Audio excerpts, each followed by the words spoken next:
My dad used to take us out for dinner every Friday night, and I always got the New York strip. Sounds awesome. And baked potato, even though mashed potatoes are my favorite. So that'd be my last meal starch. Yeah. But I would go with that. Yeah, that's a great meal. I can't complain about that. How about my guilty pleasure food is? You know, I got to go with instant mashed potatoes.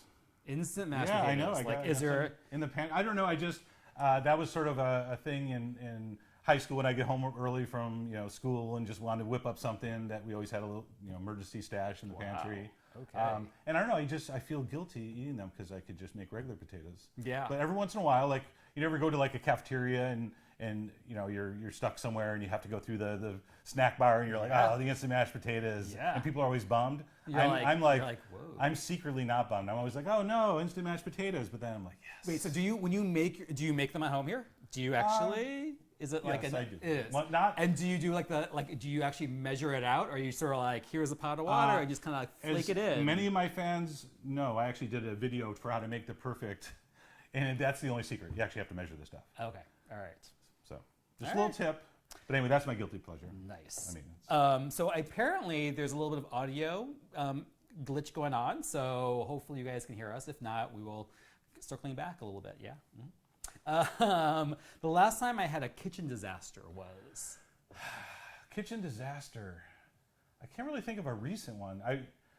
Many years ago, and the one that always pops in my mind, I went to a friend's house. She had me over to help her cook dinner. This was someone I was dating at the time. And so a while ago. A long time ago. Anyway, she said, we're having pasta. Could I help her boil it? And I said, that sounds easy. Okay. And she was out in the dining room talking to her guests, and little did I know she had bought this vegan pasta that didn't have eggs or flour or anything that actually would keep pasta together. And I'm cooking it like it's spaghetti.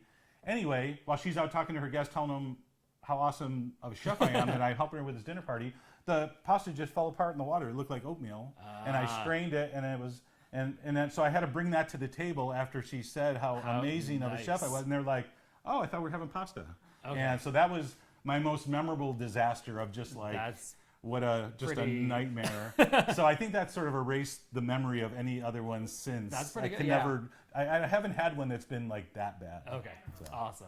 Okay. Anyway, so we're gonna actually, since there was a little bit of an audio glitch, just thinking about that. You're like, oh my god, too much. Sorry to bring up bad memories. We are gonna let's do a quick introduction again for people who are just tuning in, and also because we had a little bit of an audio glitch. My name is Irvin Lin. I write the blog Eat the Love, and I also wrote a cookbook called Marvelous Rolled and Layered, and it is available anywhere you buy books, including online. So that is that, and I'm here to interview Chef John. Hello, I'm Chef John from foodwishes.com. Yes. Welcome to my kitchen. We're doing a Facebook Live here. Yeah. Actually, we've been doing one, but but there's been some audio glitches. So if you're just tuning in, we're going to talk about. So the very first thing we did before when we just started this was the 2 truths and a lie thing that we did. So we're going to do that again. Okay. Sorry about that. So here's the deal. So there are 2 truths and a lie, and John is going to tell us 2 truths and a lie, and you. People who are tuning in, leave a comment below and tell us which one you think is the lie, and we will reveal that at the very end of our Facebook Live event. And you know what's so funny about this? Generally, 2/3 of my stories are true. I believe that. So that is a truth. I believe that. Yeah. Anyway, so let's see. I was captain of the football team in high school, defense. There's a lot of details there. Well, I might be trying to throw them off. See, probably shouldn't have had that many details. I was once sued for $4 million, actually 4.1. For stealing someone's limo at the airport, Atlantic City. I'm going with the details now. Yeah, apparently. And I once in college won an open mic comedy competition. Detail. Paul Smith's College. Nice. Okay, all right. Adirondack Mountains of New York. A very hotbed for comedy. It sounds it. In the early 80s, at least. Okay, so you guys pick one of those, leave a comment and tell us which one you think is the lie, and we'll reveal that lie at the very end of this Facebook Live event. But no prizes. But no prizes, sorry. Do it anyway. So we're going to go, and so the next thing that we're doing is finishing the sentence, and we've already done a couple of sentences already. Yes. But we're going to continue on and finish this sentence. The first food I ever cooked was... French toast. French toast. I remember that's like the first thing I remember, like my mom showing me how to dip the egg, and of course I think it was probably Wonder Bread. Yeah. And I just remember you couldn't leave it in too long, otherwise it would just drip off the fork and it'd break. So you had to do the quick flip. Yeah. So I remember That's a good first food. I remember trying to cook French toast as a young kid. The most overrated ingredient is? By far, truffle oil. Yes. People stop using truffle oil. Sports bars. Ooh. Enough of the truffle oil on the fries. I mean, I like truffle if I can get them. Yeah. But something about truffle oil is just sort of a synthesized, what do they call flavonoids? There's only a couple of them, so it doesn't really, I don't know, there's something about it just bugs me. And it's so overwhelming. Not even the taste, just the smell is like, it just kills a whole dining room. I can see it's like the musical equivalent of the Gypsy Kings in a restaurant. Why do people play that? Sorry, Gypsy Kings. All right. Well, we just lost a couple fans right there. That's okay. We gained a few more. True. My favorite kitchen tool is? Excuse me. I'm walking out of the shop. Cheap restaurant tongs. Do not buy anything that doesn't look like this. People like the thing with the grabbers and the claws and cheap. Go to a restaurant supply store. These are the most useful thing in the kitchen, I think. Yeah, I believe it. Boring, but true. Yeah. The most embarrassing food I'd like to eat. Embarrassing food. Well, I already used instant mashed potatoes for my... Your guilty pleasure food was instant mashed potatoes. You know, in certain areas of the country, when I travel, I've been known to put on a disguise and do a drive-through muffin that person would eat for breakfast. Yes. I believe it's Scottish heritage. So yeah, that would probably be my I don't know why I should be embarrassed, but I always feel like, hey, what are you doing here? You should be making that yourself. You don't show your face though, so people don't know what you look like. So it's now we're totally blowing that stick. Anyway. There you go. And the best meal I've ever eaten. The best meal I've ever eaten. Well, I'm going to do best / most memorable. Was Commander's Palace, New Orleans. I don't know, Michelle, how many years ago was that? 5 years maybe. It was a food writer trip to the city, and they taken us out to all the hot spots, and we got to Commander's Palace, and I got tapped on the shoulder, and they said, you can't go in the dining room with your partners. And I said, what happened? And they said, you wore shorts. I said, nobody told me. Anyway, long story short, because I had shorts on, they didn't let me sit in the dining room. They made Michelle and I sit in the kitchen at the chef's table. That is so we're like, not bad. What a bummer. Gonna be wearing shorts there more often. And so the chef personally is serving us the food. That's amazing. We're watching him cook it. Like for a couple of old chefs, that's like our dream come true. Yeah. And the funniest thing is, of course, the PR contact and the other my other peers were coming down like, oh, we feel so bad. And I'm like, yeah, it's it's fine. Don't feel too bad. We're fine down here. And by the end of the meal, they're like, you're lucky. You know what? Yeah. So anyway, that's probably my best, most memorable. It was like maybe 9 courses. That's awesome. And then we got to dessert, and they said we were like, we're really getting full. So can we split a dessert? And the waitress said, or the server said, we don't do that here. Wow. You have to do a whole one. We're like, okay. And then she brought a platter to the table that had all 7 of their desserts because it was that kind of a meal. Yeah, totally. And so we had to taste each one. And that's amazing. So just a tip: when you go down to New Orleans, don't tell them you only want a little bit of something. They just give you extra to spite you, I think. That's awesome. So that was very memorable, amazing meal. A good tip. But that's tough. I've had so many, just lucky enough to have so many incredible meals. Yeah, I'm sure. Totally. So I think we have a question from the audience, or from people who are watching. So what's the question? Yeah, so Jen wants to know, do you prefer to cook with charcoal or camping fire when you're cooking outdoors? Okay, so the question is, if you didn't hear it, do you prefer charcoal or camping fire? You mean like an actual roaring campfire? Yeah, I guess. Or like a grill, like a gas grill. Like I prefer charcoal over gas grill, very much so. Yes. No contest. Yeah. Although cooking on an actual campfire is really cool. I might actually pick that because once you let it burn down, it's the same difference. Sure, makes sense. Which reminds me, great tip, when you travel, always get a room with a fireplace, and then you cook food right in the fireplace. That's a pretty good tip. Actually, I'm going to do a blog about that. We're going to do fireplace cooking. That way I think I can write off a bed and breakfast. Do it. So that is a good deal. Yeah. My bosses are like, is he really going to do that? Yeah, invite me. I'll do it. Yeah, totally. Okay. I'll write a review. I'll invite you. Yeah, totally. Final sentence. The one chef I'd like to meet that you haven't met. Obviously, you've met me, so. That's so hard because I've heard through the grapevine most of them won't meet me. But because you never see your face. That's right. They don't want to be shocked. I'm going to go Jamie Oliver. Awesome. Huge influence. Nigella Lawson, Jamie Oliver. of course, Rachel and Emma were the first people I was like, wow, that doesn't look like Julia Child. That doesn't look like Jack Pepin. Like it was someone just sort of talking to you. Yeah, totally. It was like you're cooking with your buddy. Yeah. So I kind of picked up a lot of that, that Nice. relaxed vibe. Just Was there make it approachable. was there a chef that you have actually met that you were super excited to meet? Like, I'm assuming that you've met a number of chefs. I've met a lot of them, but it's always at these events you go to, and it's like, how many seconds do you get? Like 3 seconds. So, I can't really say because I don't.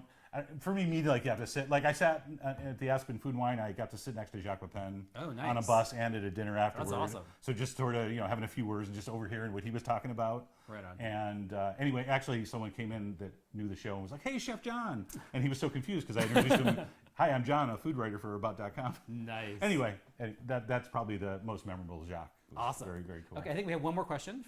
Diane wants to know, what do you think about using duck fat in your cooking? Okay, so if you didn't hear that, duck fat in your cooking from Diane. What do you think about that? I love duck fat. Any That's kind of awesome. rendered meat fat, you can't go wrong. Yeah, duck duck fat's fat, awesome. lard, it's.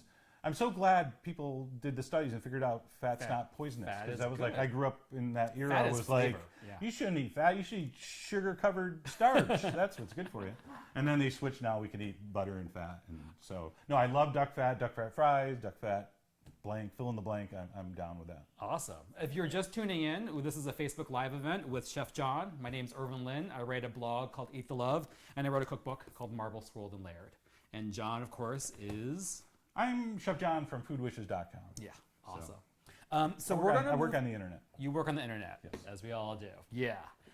So we're going to go ahead and move to the next set of questions and game that we have here. So we're going to do food pairings. Oh boy. So food pairings, delicious or disgusting. So we got some props here. Oh. So since this is Facebook Live, we have thumbs up and thumbs down on our pairings. Okay, here we go. Okay, I so gotta make sure. first pairing. Wait, right is wrong. Right is wrong. Okay, I got Yes. All right. So first pairing, pears and blue cheese. it. Definitely. Yes. Sweet, juicy, salty. I had an awesome pear and blue cheese ice cream up in Portland or Seattle. No, it was really good. All right, fine. Yeah. Okay, It pear was, and blue it was, cheese it was in Portland. is a good it was one. in Portland. Yeah. Okay, well, Pear and Portland, blue- that makes sense. They eat yeah, anything up yeah. there. You know why? Anyway. All right then. Chocolate and potato chips. Not personally. Wait, hold on. I shouldn't be talking. Can I do this? I think it's a great combo. Okay. Salty, crunchy, chocolate, sweet, beautiful. I don't like it. You don't like it. No. What is there a particular reason why? It's like, Because I love potato chips so much. I'm like, why? Who put chocolate on Why these? would you mess Can it I up? get the? Can I have the chocolate covered potato chips? Hold the what chocolate. if it's like a chocolate like garnish over like a chocolate or like, I'm sorry, potato chip garnish over a chocolate dessert type of thing? Yes. As an ingredient, like as a, Yes. like a garnish. If you or serve it ingredient. to me 3 seconds after you crumble it, Yes. because soggy Otherwise- potato chips are a crime against nature. Fair enough. I think everyone Fair enough. agrees I with have a in my cookbook. I have a chocolate tart with like a potato chip like thing, and you do it like the very end. So Sounds that's why beautiful. I ask. Yeah. Oh, you mean in this? In that, yes, in that book, exactly. I'm practicing for when I have my talk show when I retire. I'm doing lots of plugs. Eggs and ketchup. That's another tough one. I think it goes because acidic with the protein Yeah. of it, but I don't generally eat it because Yeah. I like to keep the ketchup on my hash browns. Fair enough. Yeah, fair enough. If they get mixed, it's fine. Yeah. And one more. We have another question. So Seraphin wants to know, what do you think about chicken fried steak and tacos? I don't know if that means a pairing or what do you think in general? Chicken fried steak and tacos. Well, first of all, what kind of crazy person doesn't like tacos? yes. So I Totally I legit. refuse to answer that one. I love tacos. Everyone should. And chicken fried steak is amazing. It is. I mean, I grew up on chicken fried steak. soup, it's like over-salted steak with then over-salted seasoned flour on the steak, fried in hopefully lard Yes. or something. And then smothered in amazing and then gravy. Hopefully. let's make gravy out of Yeah. sausage fat Yeah. and put that on top. So what's not to like about that? Yeah. But what about chicken fried steak I didn't do the official. tacos? Why not? Would that work? Sure. All right. Especially in Yeah, Portland. I'm going to look forward to a video for that. You were to make a recipe. My assistant's taking notes. All right. Good to know. Okay, so next combo: peanut butter and bacon. Why? I mean, peanut butter and bacon gets a thumbs down. Okay. Just because I don't. You don't subscribe to the whole like bacon makes everything better. No. Okay. Good. peanut butter, for example. So no, I don't. Fair enough. I don't know. Peanut butter bacon just doesn't do anything. It's like, did they run out of things to eat bacon with? Yeah. That's what when I hear that, when I think of that, like All right. someone on Twitter was like, "What can I put with bacon that hasn't been peanut butter?" Peanut butter. There you go. Bourbon and pickle juice. I'll have to try that and get back to you. It All right. sounds terrible. It sounds pretty awful. I'm not using the props. Yeah. Sounds terrible, it- but I bet if I drink it, I would like it because I can Really? see salty, briny with sweet and. I guess it depends on the proportion. Do you know? Yeah, like- because the bourbon can kind of taste like burning, and then the saltiness might. I don't know. It seems like it could sounds work. pretty awful. What I really want to do is poke holes in pickles and stick them in a bourbon bottle for 6 months, and then have a party. do it. Invite me over. We'll try it. We'll do a thumbs up. We'll do a follow-up We'll Facebook talk event. after the show. Yeah. All right. Sounds good. French fries and mayonnaise. Can it be aioli? I'm going to say What, yes. all right, so what's the difference between aioli and mayonnaise? Well, aioli is a mayonnaise made by crushing garlic and emulsifying olive oil. Okay. The purest form. Okay. Nowadays, people put eggs in it, and it's. Sure. But anyway, so yes, I'm a big fan of Yeah. French fries It's and very, mayonnaise. it's very like French, Dutch, Belgian. They do it. In fact, when was the one time I went to Europe, I got some fries and they had mayonnaise at the table, but they knew we were Americans. And the server said, "Would you like some American sauce?" And I was like, "What's that?" He's like, "The ketchup." And I was like, "I will take some ketchup, American sauce." I like that. It's American So anyway, sauce. you get your mayonnaise with fries if you go to Europe. So Yes. They love it over I there. spent a year in Holland for a year, and that's where I learned to like mayonnaise with French fries. But salmon and Greek yogurt. I'm gonna go thumbs up. Yeah, I can do I that. like salmon with like creme fraiche, sour cream based Yeah, sauces. totally. That's not that far off. yeah. Although yogurt does have that sort of drier mouthfeel, a little chalkier. Especially if it's Greek yogurt. Yeah, it has that little bit of chalkiness. So and salmon also has that little bit of chalkiness if it gets a little too overcooked. Yeah. All right, so Want we to have be honest? yeah. All I right. have a question speaking of salmon. So Mecca wants to know what's the best side dish to have with cedar plank salmon? What would you serve? Best side dish with cedar plank salmon. Well, anytime you're doing smoky, I think something cold and acidic. So like a chilled green bean salad or the smashed cucumbers we just did, as I shamelessly plug my own videos. Yeah, do would it. Would be probably the perfect side dish Okay. for a plank salmon. Nice. That sounds great. That would be a thumbs up.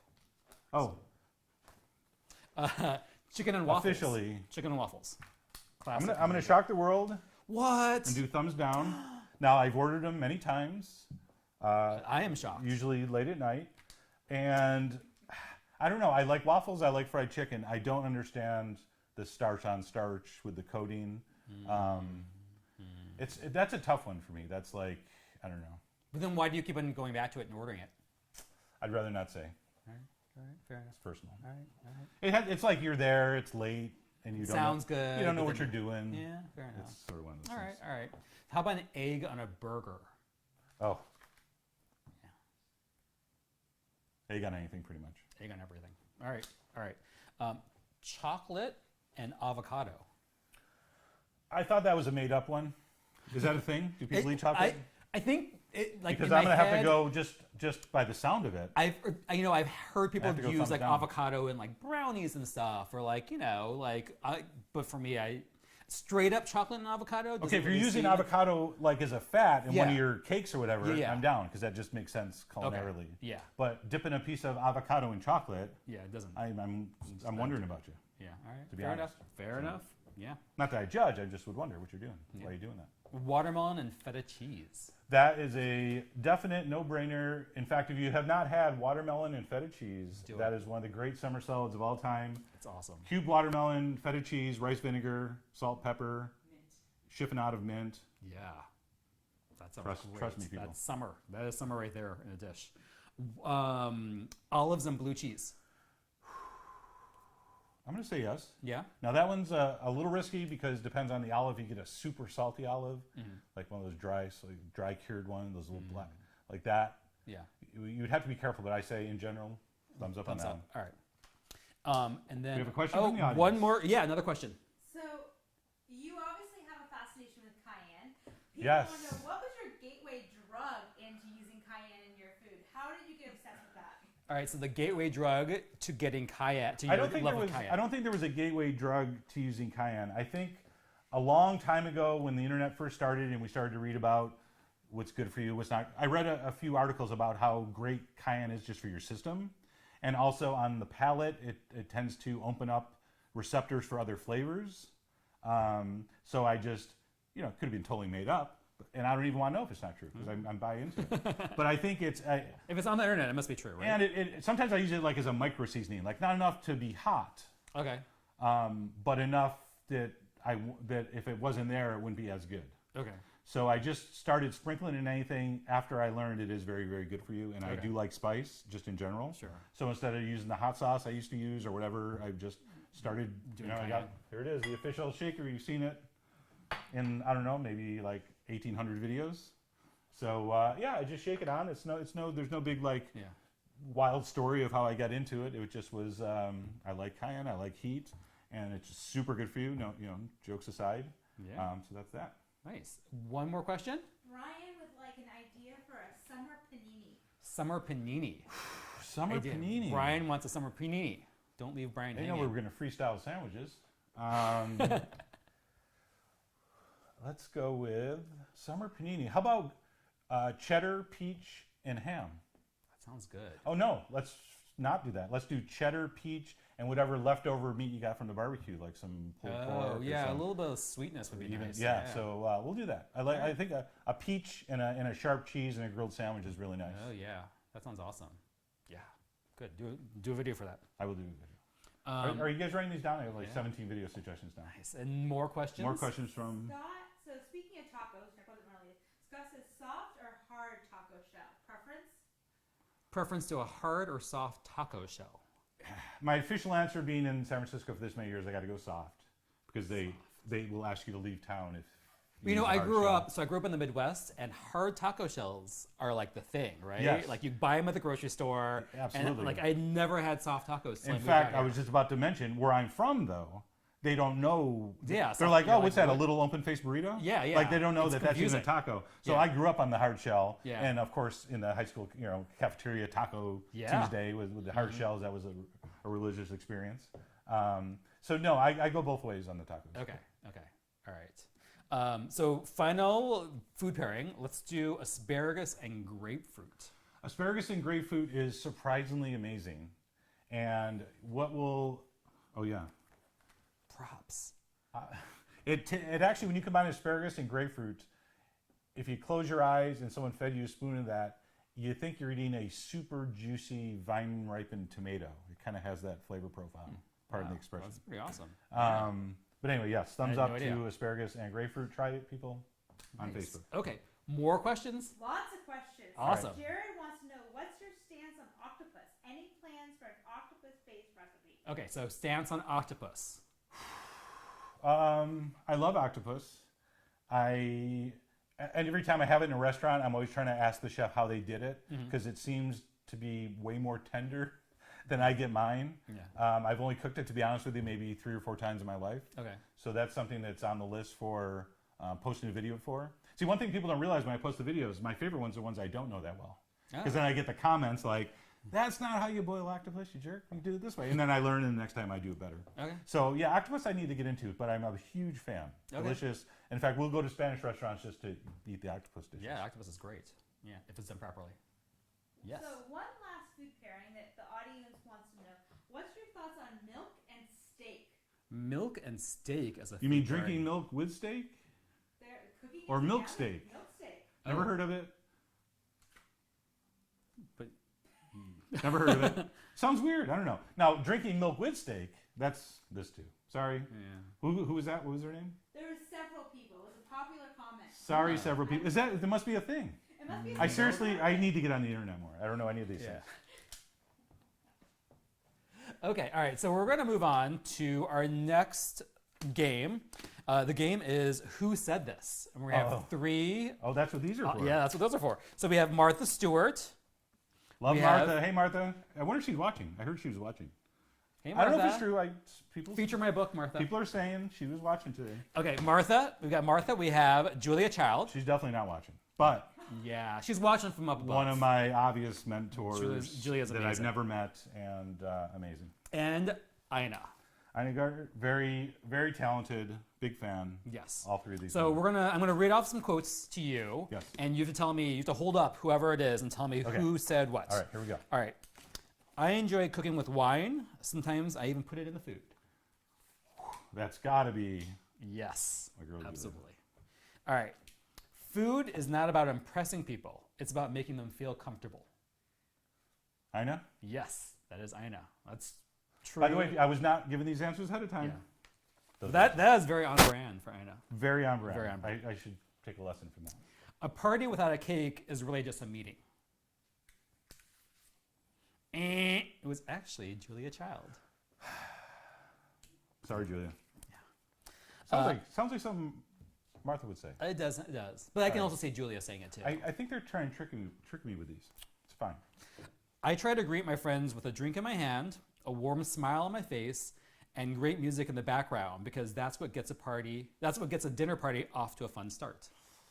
Well, I'm going to go with Martha. Again, it was Ina. Ina. Or actually not again, but There's it not was, a prize for this either. There's no prize Okay, for this. That's no. fine. You get the same prize as the people who guess All right. which one it was lie, which is nothing. Very good. Cooking well does not mean cooking fancy. Now I'm scared to pick Martha. I'm going to go with it, though. It's Julia. Julia Okay. Child said that. Are there Yeah. any Marthas in here? Okay, let's Yeah. keep going. I don't know who's going to be more fried by the end of this show. Yeah, actually it was. There you go. There you go. Martha. Yeah.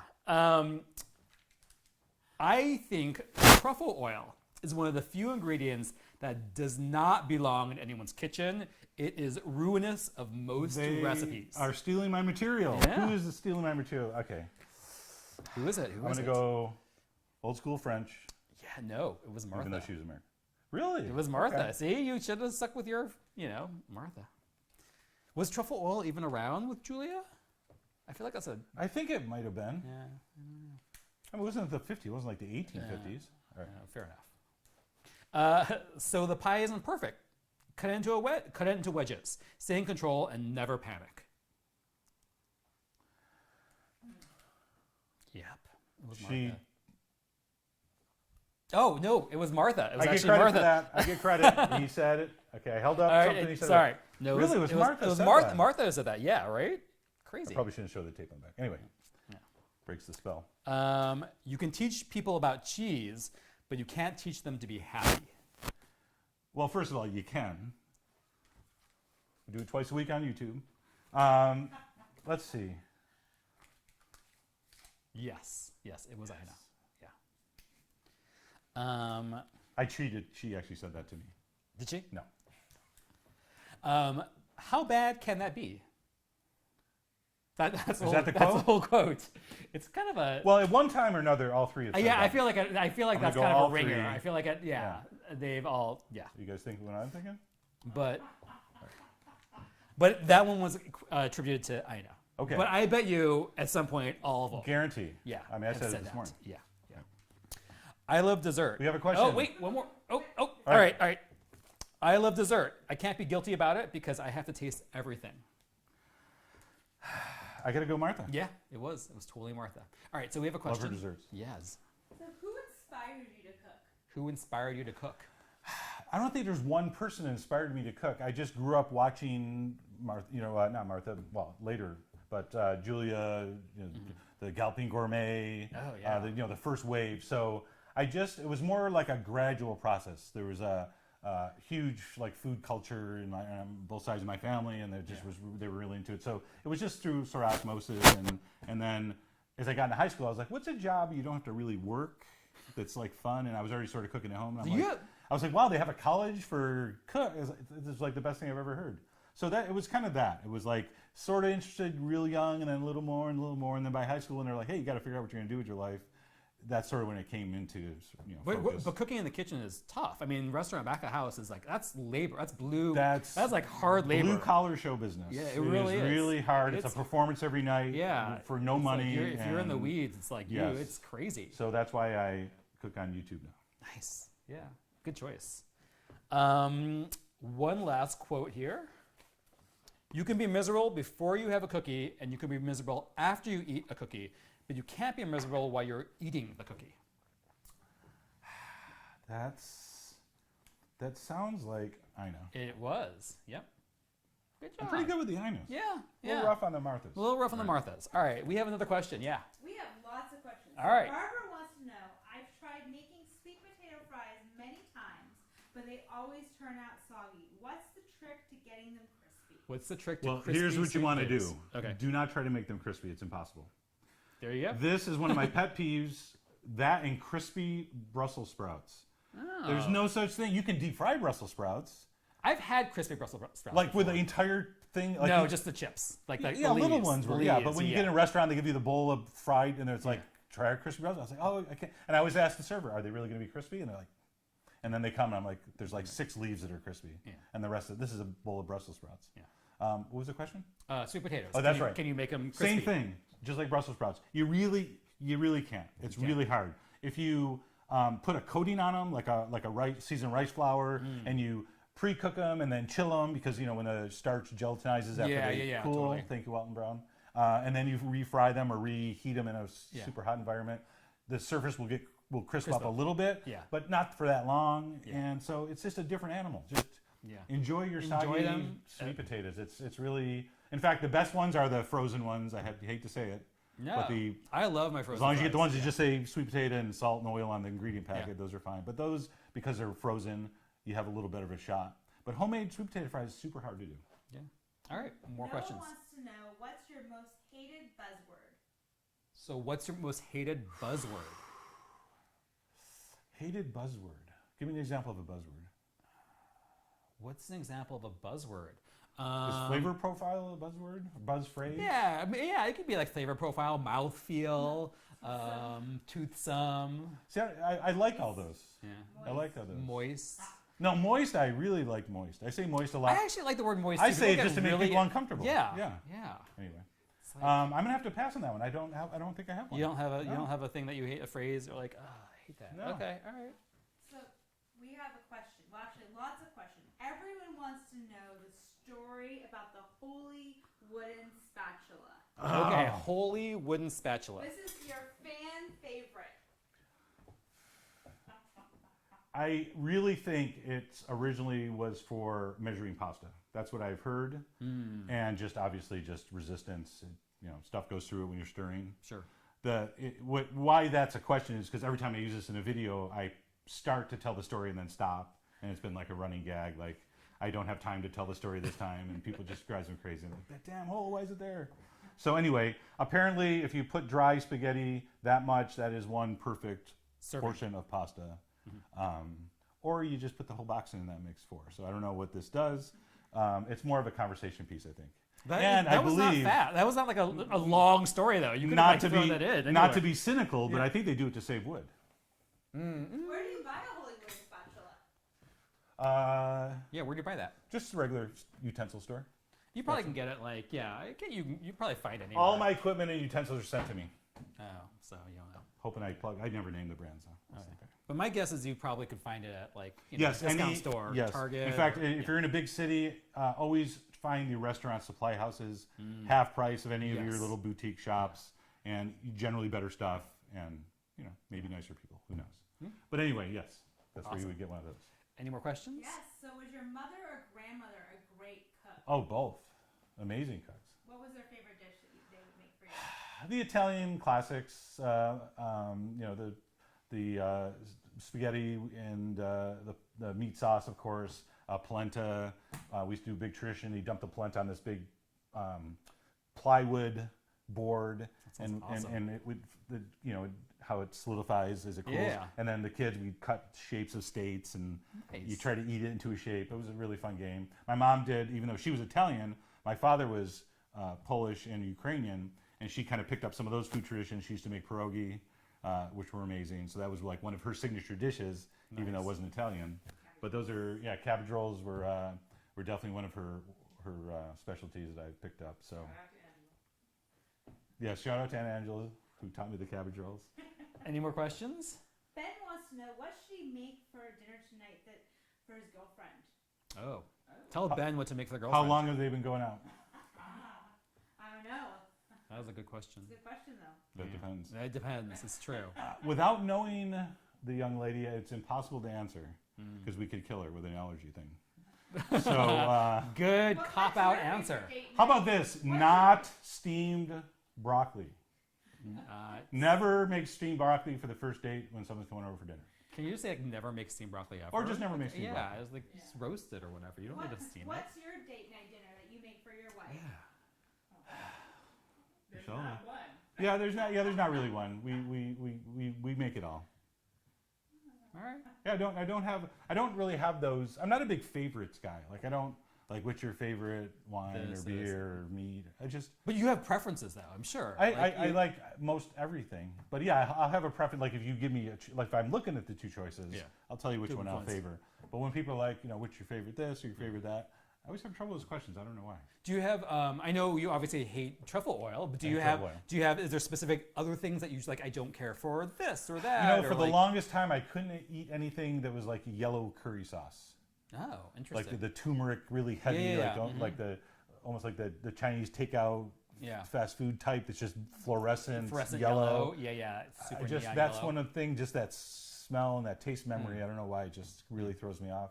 That's probably one, unfortunately, I picked because it's probably super good for you and good. But anyway, There are plenty of other super good things, True. The cayenne that you're throwing True. in her, so you're good. All right, so question for the audience. more questions. Brendan Yeah, wants to know why haven't there been any chicken wing recipes in 2 years? 2 years is a They long want time. chicken wing recipes. Yeah. Well, chicken- how many do you need? See, I think How many do you have? Here's why, because what I don't like to do on the channel is just make something for the sake of it. So if I run out of chicken wing recipes, Yeah. I just stop. So I think I've done maybe 8. Okay. I'm guessing That's- 7, 8. Yeah. And it's the same basic procedure. Either we're doing the baking powder ones to get the crispy edge, or the wet style. But once you cook the wing with one of those 2 or 3 methods, you put what you want on it. So it's anyway. I'll do one for Super Bowl this year. Yeah. We'll do something crazy. Maybe I'll do a stuffed wing. I've never done a stuffed chicken. Yeah. wing. Nice. So Jack wants to know, what do you think about using coffee in cooking? An unexpected way to use that ingredient. Well, Coffee and do cooking. you've heard of red eye gravy? Yeah, of course. So if you haven't heard of red eye gravy, you deglaze a pan with a splash of old coffee. Yeah. Especially if you fry a piece of ham, I guess is the traditional way to go. Love coffee. You can use it in a dry rub. And by the way, I was going to plug this later, but Michelle and I do a barbecue sauce called SFQ. This is totally random. Didn't plan this. The jar just happened to be here. This has a little bit of coffee in it. So in savory sauces, like a barbecue sauce or marinades, it can work. Nice. But you got to be careful. It's bitter. Yeah. Although that's a good thing. People are generally scared of bitter. Yeah. And they don't realize that really brings out the sweet and the other savory. Yeah, I actually like to use flavors. coffee in chocolate stuff. So when I'm Yes. baking, like for instance, this cake right here has a little bit of coffee in it. So, but yeah, no, I tend to add a little bit of coffee, and it really does boost the chocolate flavor in baked goods. So that's a good tip. More. More questions. So Zach wants to know, when you make cauliflower rice, what's the best way to make it? Cauliflower rice. I've only made. I don't make cauliflower rice, although I do make it to make our cauliflower pizza crust, Oh, okay. which is actually comes out surprisingly good. Have you Yeah. ever had that one? I have had So it you make the before. cauliflower rice, you squeeze out the water, and you make the crust with it. Yeah. But I don't think I've ever just done the cauliflower Cauliflower rice. rice Yeah. actual thing. Sorry. More questions? More questions. So do you write the scripts for your videos, or is it all off the top of your head? It's generally all off the top of my head.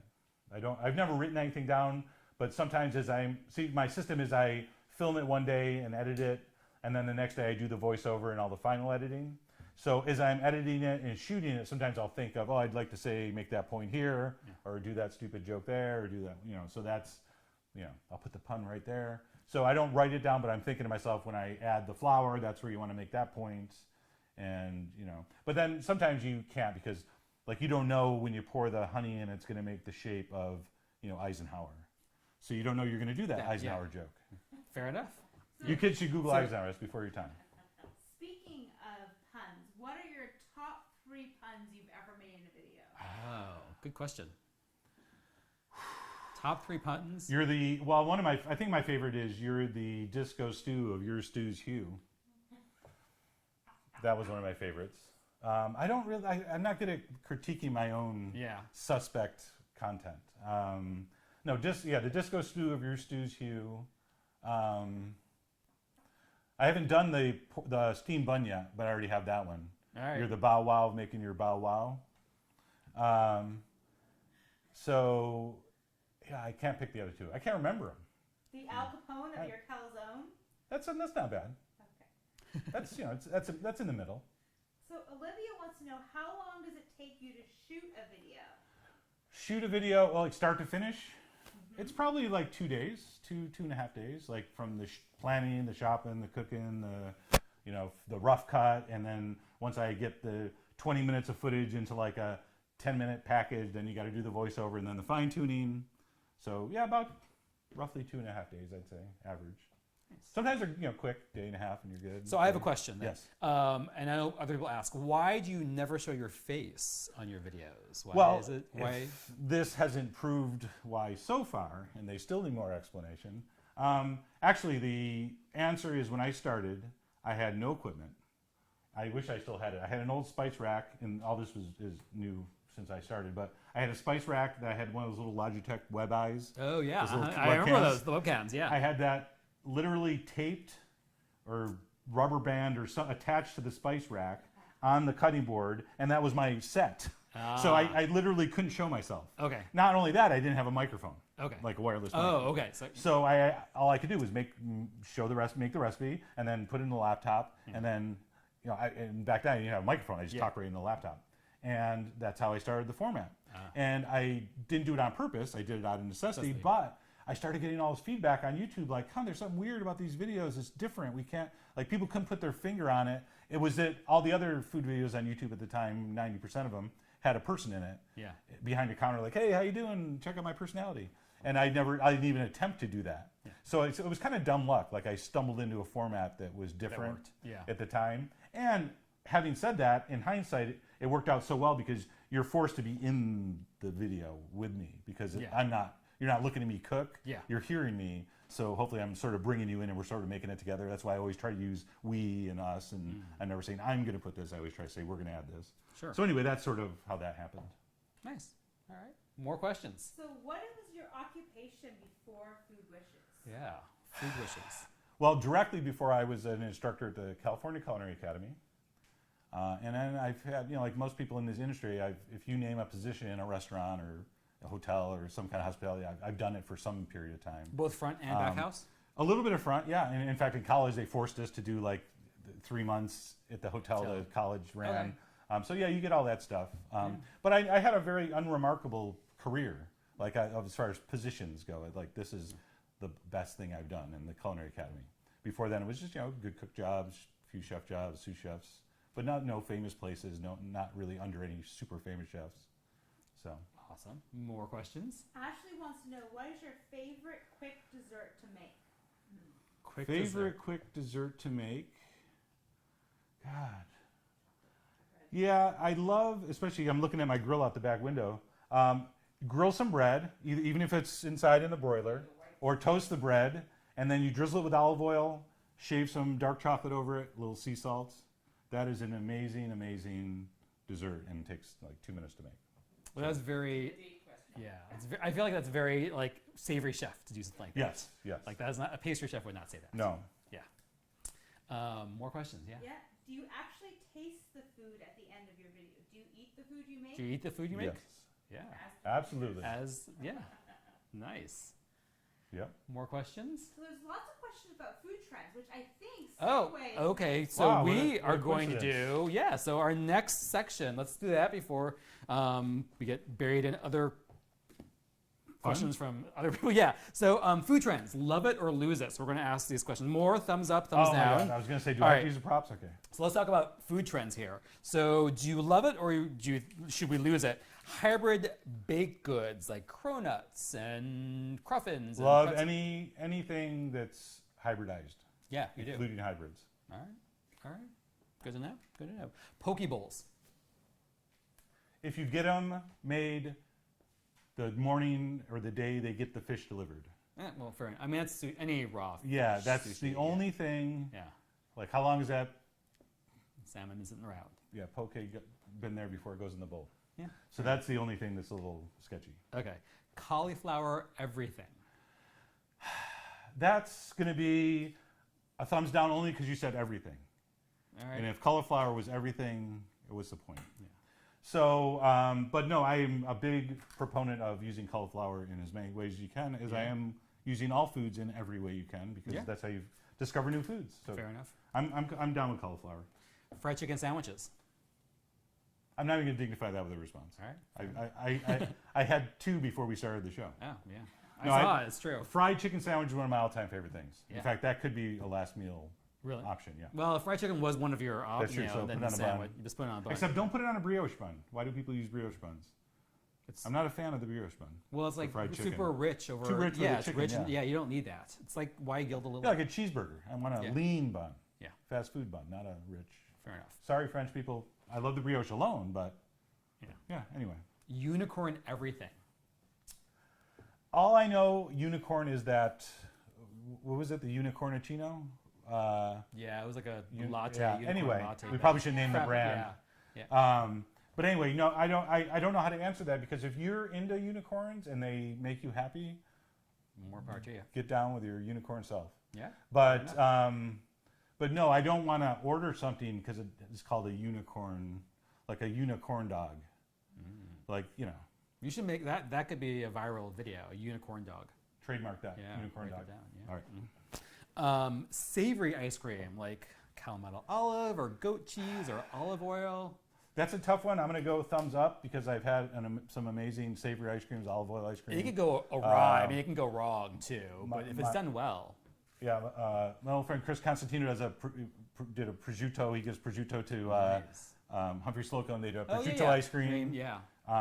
That's really good. Have you We had a their curry foie? ice cream? Did you have their foie gras ice cream back when they? I didn't have it there. We've had foie gras ice cream or a foie gras sorbet finishing another dessert one time that was amazing. I can't remember where we had that, but yeah, I'm down with that. I had a foie gras macaroon once Yes. that I did not really care for, but Foie gras macaron. it was like too much. It didn't do anything. Anyway, I'm officially going thumbs up on that. All right. Cloud eggs. Cloud eggs, I actually have never made. Okay. I've seen. It looks super cool, but I don't understand it because texturally it seems like it would be not a great idea. Yeah. But I will reserve judgment until I make them. Okay. Fair enough. Look for a video, possibly. Turmeric lattes. I'm going to say no. Okay. Since I don't like turmeric-based curry sauces, Fair enough. I doubt Yeah. a latte is going to swing me over to the yellow side. All right. So, no, it doesn't sound good. All right. What about matcha? So like green tea matcha? I like stuff? green tea. I did one reasonably okay mochi video that used the matcha in the dough. Apparently it's really good for you. Is that correct? Sure, yeah. Antioxidants, green tea. So I'm going to go Yes. thumbs up on matcha. All right. How about sushi burritos? No. But it's kind of a hybrid thing. And It if is you a hybrid like thing, but a hybrids- sushi burrito reminds me of a wrap. And I don't understand why anyone would ruin a great sandwich by rolling it in a cold flour tortilla. All right, fair enough. It makes no sense to me. All right. I'll take a piece of white bread any day over a flour tortilla. What about coconut oil? Sure. Yeah. I use it. I like it. All right. In fact, if you want to check out a video we don't do a lot of vegan recipes that are like titled vegan recipes, but we have a vegan fudge that's coconut oil. It's like 3 ingredients: coconut oil, maple syrup, and a really good high quality Dutch processed cocoa. And you mix those together, and if you keep it in the freezer, it has the mouthfeel and pretty much the flavor of a really nice cold piece of dark chocolate. That sounds nice. Yeah, it's really nice. Right on. Charcoal lattes and ice cream.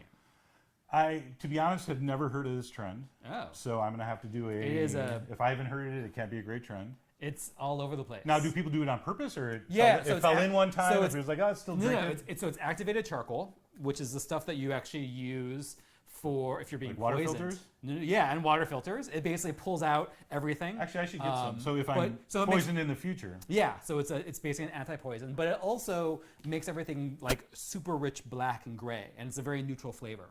So you can put it in, and make basically goth soft serve ice cream. That's what people are doing.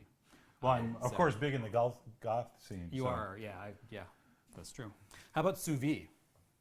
Sous vide is a tough one for me because I appreciate the technique. It's brilliant. I mean, it's like how to cook a perfect piece of meat and make it impossible to screw up. Yeah. Because it's going to be 130 degrees if that's what you're going for the internal temp. There's just something about it that people my age just can't officially embrace it as like, because I know now when I go to a restaurant, almost everything I get in the higher end places, I know that chicken breast was sous vide first. And then they use the sears all on the top. Yeah. So, and it tastes great and it's juicy. So I don't know why I would have a problem with it. I just haven't embraced it myself. I have 2 or 3 videos that we posted where you just use a Dutch oven and squeeze the air out of a Ziploc, and you know most people on their low burner with a Dutch oven, the water's going to be about 130 degrees, and you can sort of dial it in. But you also, don't have hot tap water comes out to 130. Yeah. And you can fill a big meat cooler with that, Yeah. and you can actually cook a roast in there. But you don't actually have a machine. You don't have a sous I vide. do not have a circulator. I don't have a. Because nowadays I feel like they're becoming more popular because they are way less expensive and they have these immersion. I've had many offers to receive them and test them on the Always channel. curious. Maybe I'll take these folks up on that one day. No, it's brilliant. It's like I don't know why you don't use it. I should. Sure. But beer tails, beer-based cocktails. unless we're talking a straight like awesome mission michelada, I'm not big on the beer tails. Okay. Like the beer, like the tails, beer tails. Fair enough. And how about smoothie bowls? Now is this for people that don't have straws? Explain the smoothie bowl to me. It's like a deconstructed smoothie. So you have a bowl with all the ingredients. And they're not placed- even blended? Well, no, I don't think What a so. ripoff. I don't think so. Yeah, I don't know. I thought this is a I've made up actually- thing too. Yeah, I've never actually had a smoothie bowl. Okay. I've had acai bowls, but I'm gonna go thumbs up on this on the smoothie bowl because it's so ridiculous that It if sounds people kinda are like making money doing this, those are my kind of people. I feel like it's like, Smoothie like bowl, a fruit salad. thumbs up. Yeah. All right, question. Yeah. That's right, it's a fruit A salad. couple comments on these trends. Yeah. So monster milkshakes. Yay, Monster- nay. What is a monster milkshake? A giant milkshake? Giant It's like nothing milkshake. but It has like a giant milkshake, and it has like a slice of cake on it with like Oreos. No, with like people all stop doing that. too much. No monster. No monster anything. No, don't put stuff that doesn't belong on other stuff on top of stuff. I don't know. Fair I mean, it's good for like kids' birthday parties, I guess. Are Yeah. adults eating this stuff? Yeah, I think it's a huge thing. Now, one exception: the Bloody Mary with the like With a million half garnishes. the produce section on Yeah. top. I'm down That with you're those. down with that. Okay, all right. Because it's healthy. It's like Yeah, yeah. So speaking of cocktails, what about smoked cocktails? Smoked cocktails. No, you Hold don't, on. you don't. No, you can't do smoked cocktails. hate smoked cocktails. Really? In fact, I once had a smoked cocktail, and they also smoked the ice. And I was like, That's a lot of and I was like, smoking. thank God you told me, because how would I taste the smoked ice in your smoked cocktail with your smoked mixer? So anyway, I'm not a big smoke flavor person. What about like mezcal? Like what about a smoky? I can do mezcal. Uh-huh. I like barbecue, Yeah. but So like smoke, appropriate amount of smoke. but smoked cheese, I don't like it. Oh, really? Don't like smoked cheese. Wow, Like okay. I'm so bummed when there's a great burger sounding on and then it gets to the cheese. It's like with smoked Gouda. It's you're like, smoked Gouda. Why smoked interesting. Gouda? Okay. So anyway, All right. not big on the smoke. Yeah, more. So what classics and dishes recipes need a comeback? Well, that's a good question. Yeah. What classic dishes do you think need a comeback? I think just in general the table side service. See, when Oh, people started yeah. suing each other when they got splattered with a little sauce, that ruined it for everyone. Yeah. Thanks, litigious people. But you know, they roll the cart up. Like when Yeah, I worked yeah. at the Carnelian Room, like Yeah, a million yeah, years ago in totally. San Francisco. You order the roll steak it- yeah, Diane and or you, like, the they roll steak it up. au poivre Yeah. and the There's banana a couple Foster. steakhouses that do that here. There probably is. Yeah.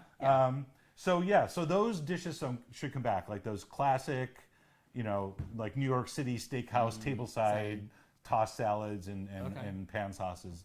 That would be a great thing to bring back. Okay. So speaking of steak, what's the best way to make a steak without a grill?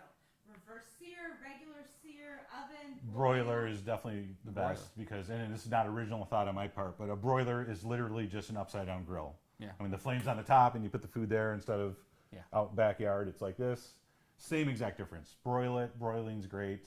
Yeah.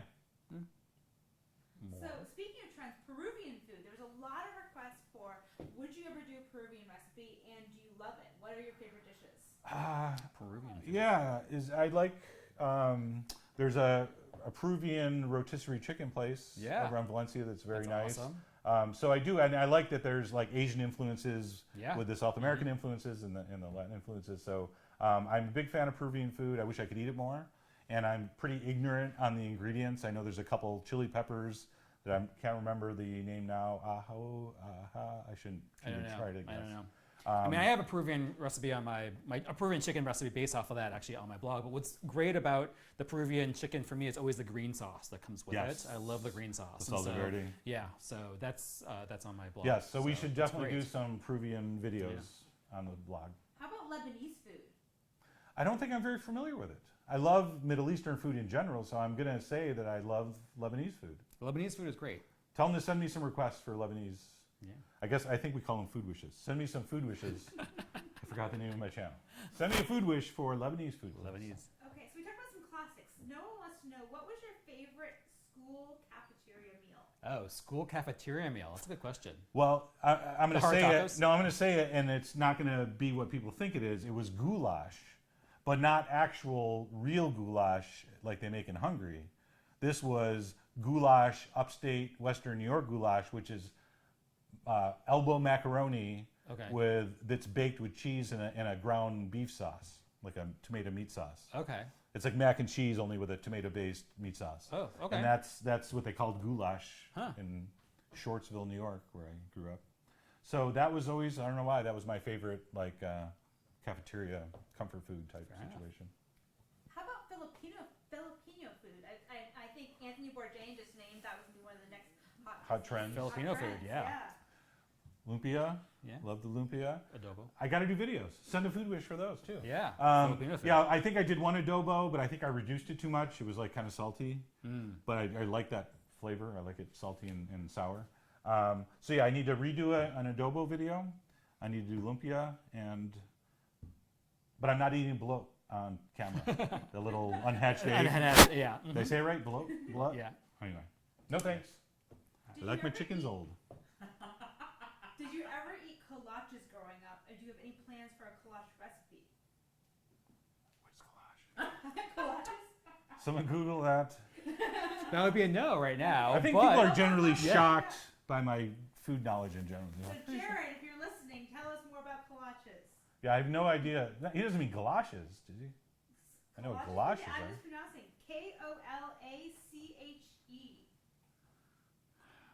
Kolache? Now I want a Kolsch beer. Yeah, I don't know. I don't know it either. Okay. So, was that Jerry? Jared. Jared, nice going, Jared. I never heard of that one. So what someone wanted to know, why don't you ever use the convection setting on your oven when you bake? Oh. Well, do I have one? Oh, I do. I don't know. I guess because most people don't have a convection setting, and then they'd be like, how long do I cook it in my normal oven? So I figure if I cook it without the convection, anyone that has convection could cook it regular. Yeah. But the people that don't have convection just cook it normal. Yeah. That sounds like a reasonable answer. Yeah, totally. So we just got some answer about this kolaches. It's a pig in a blanket. Pig in a blanket, you know, the crescent roll. Oh, okay. Yeah. That's a fancy name for a pig in a blanket. I was going to say. Yeah. That's. Seems like there should be 2 more words. Oh, actually, so Jared wrote back. Jared chimed in. It said a Czech pastry. I think I've actually seen this before. They're little like butter dough cookie with some jam in the middle. That's different than a pig in a pig. I'd rather have the sausage, to be honest. But I'm going to research that myself because I don't trust this internet research being done on like in real time here. So no, if it's good, I will find out what it is and I will film it and eat it. Yeah, do it. And then generate ad revenue by posting it. Yeah. Yeah. So a couple want to know chocolate. Obviously, some people are like dark, milk, white. What's your favorite? Dark. Darker the better. Really? Do you like, I mean, what about like 99% like pure unsweetened chocolate? Like how dark do you go? I can easily go 85. Okay, And, all right, that's pretty dark. and not even make a face. Yeah. All right. Yeah. No, I like dark chocolate. I don't like in general sweet desserts. So, a milk chocolate just is generally too sweet to my palate. Yeah. But someone hands me a piece of chocolate, I'll eat it. But if I have my choice, darker the better. Yeah, fair enough. So Fariba wants to know which oil is best for cooking. There's no such thing because it depends on what you're doing with it. So canola oil could be perfect for one thing and be terrible for another. In general, if I'm doing super high heat searing, smoking, like searing a steak, you want to use the neutral, very high heat oils, you know, the seed oils or the canola. And if you're doing lower temperature, then you can get away with the extra virgin olive oil and butters and stuff like that, or whole butter. If you clarify butter, which I really should do a video for, I've done it in videos, but melting butter and skimming the top and removing the milk solids or the milk from the bottom, that is an amazing cooking oil. Yeah. And it's actually pretty high heat. And but it depends on what exactly she's going to be cooking. Yeah. I always use avocado oil when I'm doing like the high heat stuff. Yes. Because it's very neutral and it's avocado. So Aisha wants to know, who would be Chef John's top picks for a dream dinner party? So who would you have at the table? Dream dinner party. And which recipes would you serve them? Well, first of all, tell her to say hi to Steph. Congratulations about last night. I assume that's Aisha Curry? No, Aisha Brown. Okay. Recipes. Bad guess. Anyway. God, that's almost impossible. Obviously me. Well, of course. Irvin first. Yeah. Let's go Da Vinci, Escoffier, and you wouldn't be like intimidated to cook for and Jay-Z. Oh, No that's joke. That's a good mix. That's a good dinner party right there. And yeah. Plus one for Jay-Z. What would you make? I heard Jay-Z's a big chicken wing guy. I would go chicken wings. Okay, all right. Yeah, I might do our old Clifton Springs chicken wings. Okay. Which is a sticky ginger glaze. Nice. So, question, what's your favorite way to cook eggs? You get up in the morning, how do you make your eggs? Generally, if I'm in a hurry, it's just fried and butter, some toast. Fried over easy, medium, hard? Sunny side up, but you put the lid on for the last second, and you drip a couple drops of water, and you get the little steam burst. Yeah. I don't even know if I've done that video. How to cook a couple eggs. That's probably not a bad idea. And then we did the French omelet not too long ago. We did a video for that. So that's always a classic. That's nice. And then just cheesy scrambled eggs. Yeah. All classics. All classics. So we talked about truffle oil earlier. What's a surprising food that you don't like, that people would be shocked that you hate? God, I hate so few foods. That's a tough one. Yes. You don't like desserts, though. I mean, you don't like super sweet desserts. I don't like super sweet desserts. I really, really dislike smoked cheeses, as I said. Yeah. I don't understand the craze about fiddlehead ferns. Oh, okay. Some people just go crazy, and I'm like... They're pretty. They're really pretty. Yes, thank you. Soft shell crab, I have a huge problem with the texture. Oh, it tastes like deep fried plastic, like enough. wadded up saran wrap sometimes when it's not quite as tender. It's not quite as tender. It just makes me want actual crab. Yeah. Like just why am I eating a shell? I don't want to. Fair enough. I could have waited for the thing to grow up. So Beth wants to know, where did you get your olive wood mortar and pestle? That is from Do you want to go? Do you want to bring that out so you can see it? Show it. It's in the fridge. Ah. On Main Street. Baboon. This Nice. That is with aioli from my lunch earlier today. This is from Napa Valley, St. Helena. On Main Street, there's an olive oil company store, and they have these there. It's beautiful. I would have plugged them, but I think they made me pay for this. So I don't remember the name, but so I don't know how timing is for us. We have a couple questions. okay. Yes. So who want to know, why don't you ever show your wife in videos? Well, I actually am good at now. Michelle, come on in. Now I don't even show myself in the videos, so you guys can't give me a hard time for not showing my wife. Squeeze in between us. All right. This is Michelle. Hello. Love of my life and muse of the show. Aw. I'm the mouth of the show. She's the heart of the show. Okay, that's enough. Okay. So anyway, that's a really popular question. Who's this Michelle you talk about in the videos and in the comments? And I'm always blaming Michelle if I have to, I like it like this, but Michelle wanted it like that. So anyway, you finally got to see Michelle. Nice. So what's the one thing you wish people asked you about that no one ever asks you? Well, this is a very selfish answer. I always love and it's rarely asked because people, I guess, just figure I was born here maybe, but how I actually got to San Francisco. And only because it's like such a strange story that I made a squash bird in a hotel in Montana out of a yellow crookneck squash. I remember that because you actually made that at the Allrecipes I did. Headquarters For some buffet for garde-manger. Yeah. And anyway, long story short, I did it because I didn't know actual garde-manger. I didn't know how to make all the ice carving and stuff, so I made these birds out of squash, which really made the other cooks bitter who were doing like actual garde-manger. Anyway, to add insult to injury, a few weeks later, as we were breaking down for the summer, I was going to head back to New York. The chef said, "Hey, I've recommended you. My friend works at the San Francisco Opera House, and they need someone to do all the garde-manger on the buffet, the grand buffet in the basement intermission of the opera." I'm like, "God, that's great." One problem: I don't know how to do any of that stuff. I only know how to make birds out of a squash. So I love when people ask me how I got to San Francisco because I get to tell the strange but true tale of making a squash bird in Glacier National Park at the Glacier National Hotel, and that chef saw that and thought I knew what I was doing and recommended me to do the buffet in San Francisco. And then I got here and they were like, "Do you do anything other than," because I literally just did squash birds on the buffet and tomato roses and some kale. Back then we didn't eat kale.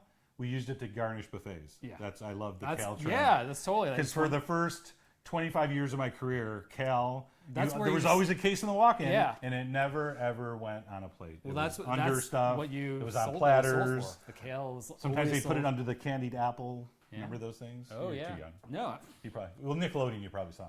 I am older than I look. So Take your word for it. yeah. So someone wants to know, what's your favorite barbecue region? I know you love barbecue sauce, so what's your Well, I already plugged it earlier. San Francisco style. My favorite barbecue region? God, do I have to pick one? They're all good. That's like, what's your favorite region for wine in France? I like, give me a nice bottle of wine, I drink it. I like the North Carolina because I like the more acidic than the sweet.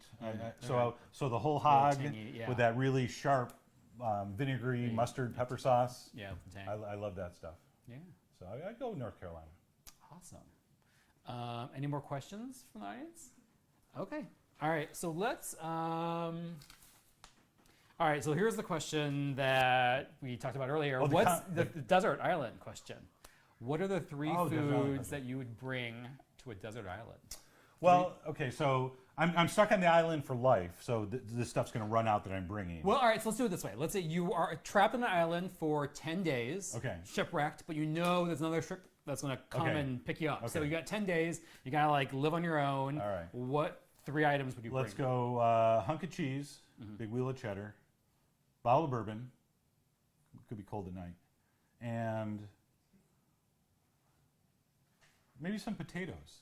Because if the ship doesn't come, I'm going to cut those suckers up and, like I'm Martian. Martian, yeah, totally. I would like- fertilize them differently. But anyway, you cut them up, and that's what I would probably bring. Okay.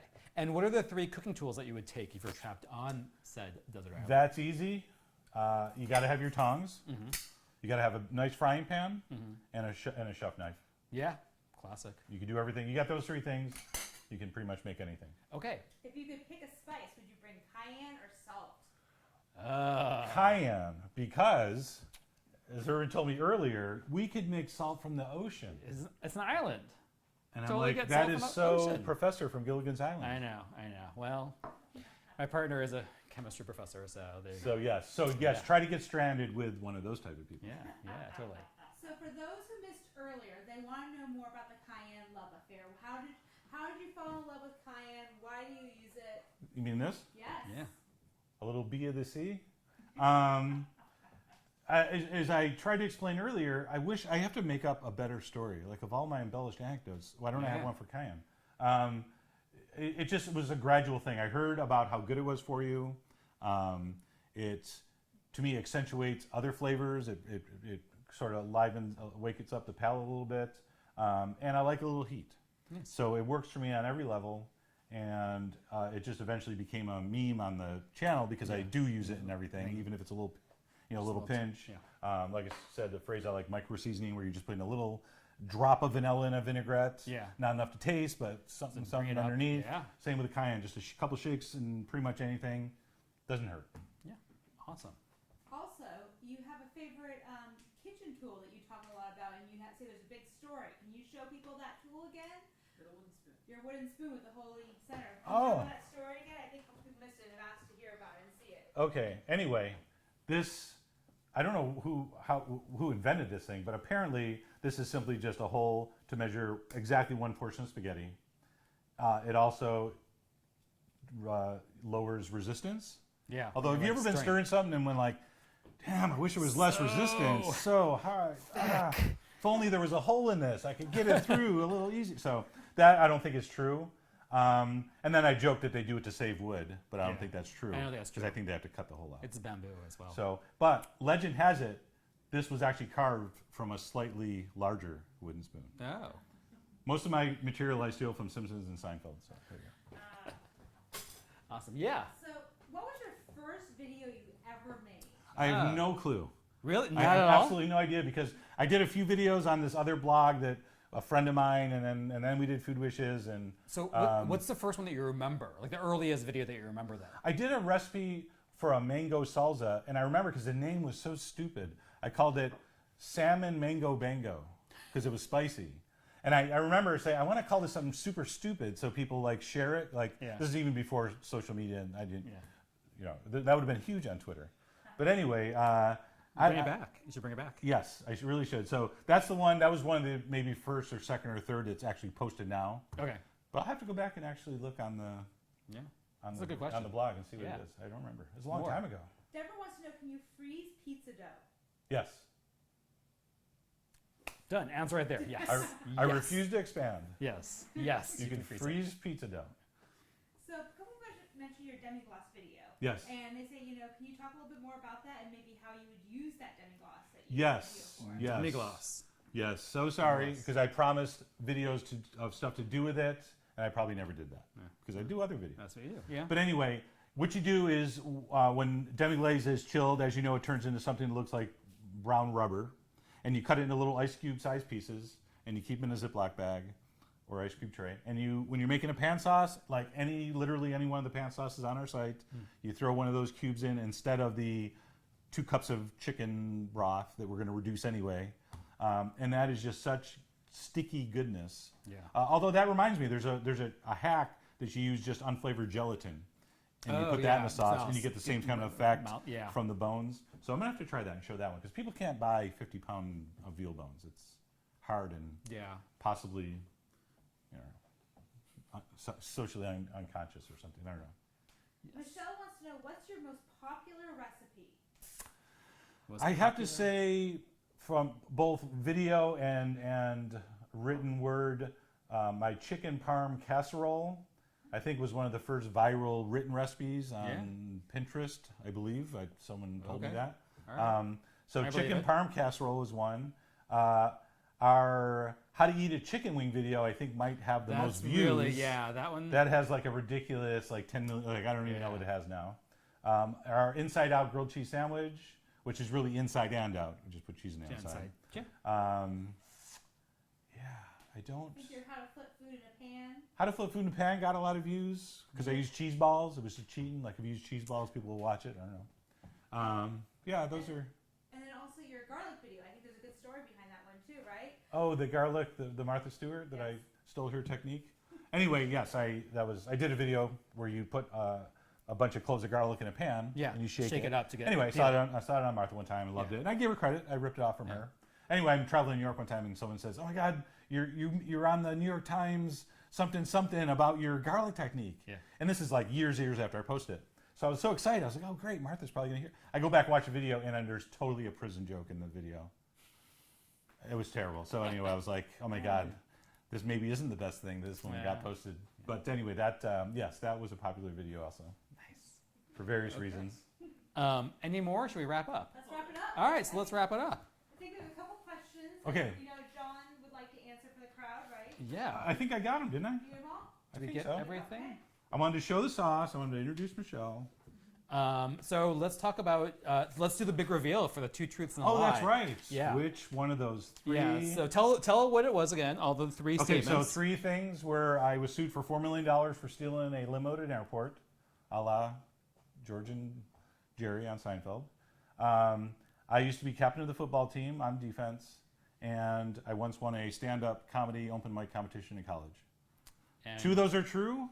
And one is false. a lie. Now, do we have a tally? What people thought was the? We've had a lot of guesses, but not a tally. Okay. So I think you should make the big reveal. Is there a tally? Yeah. Okay, so first I'll do the 2 true. Okay. I was definitely captain of the football team on defense. I believe that. Although very not much from my skill level. I, as the coach used to joke, was one of the few people on the team that could remember the play calls. So by default, I was captain of the defense. And yes, believe it or not, I was sued. It's been documented. Really? You can Google it. I was sued for $4 million in Atlantic City. I got invited to a food show, and they sent a limo to pick me up, take me to the hotel. Yeah. And the dude had the wrong name on the placard. But it was the only limo driver left, and I was the last person off the plane. And I'm like, hey, are you here for Harris? And they're, yeah, we are. I said, I'm your guy. They must, and called, and yes, that name was a guy from New York coming the next day. Anyway, so because I'm a smart ass, I take my camera out and I pretend I'm stealing this person's limo. And I'm, oh my God, mine's not here. I'll take this guy's. Anyway, I get home a month later, and I get served with papers. Wow. Like, so the first page says, you owe us $380-something for the limo ride. I'm like, Joe, I'm getting sued for the limo. I'm like, that was my limo. And I'm like pissed. It's a $330. I'm not paying $300. Anyway, I turn to the next page, like $1 million, tortious interference with the contract, trademark infringement. I mean, there's like 4 $1 million counts of, wow. And I was like, man, I'm glad I have no money because they can't get anything. So anyway, how was it resolved? Eventually, luckily in Jersey, you can fight a civil case via mail. So I just kept mailing responses, and eventually they gave up. Okay. Actually, eventually they settled, and I was supposed to put an ad on my blog and write a good review. But then I'm like, but I'm going to write 10 anonymous bad reviews. Don't they understand how this works? And then also, and We shouldn't be talking about this right now. No, it's fine. It's long gone. Okay. And then also, the other favorite thing, I said I put the ad in the blog, but I put it in fine print. As the blog master, I have control over pixel depth, which I knew they wouldn't know what it meant. But what it means is I could make it like tiny, and because of the resolution, it sized down so you couldn't see the ad. All right. Be careful of it. Do not sue Chef John. Yeah. Okay. I will find a way to get even. Yeah. So that means the lie is you never won a stand. I've never won a stand-up. Have you ever done? I've never done it. Only on YouTube in video form. All right. So yes, I'm a frustrated stand-up comic stuck in a chef's body. Yeah, hey, it works. Stuck in a YouTube video person's body.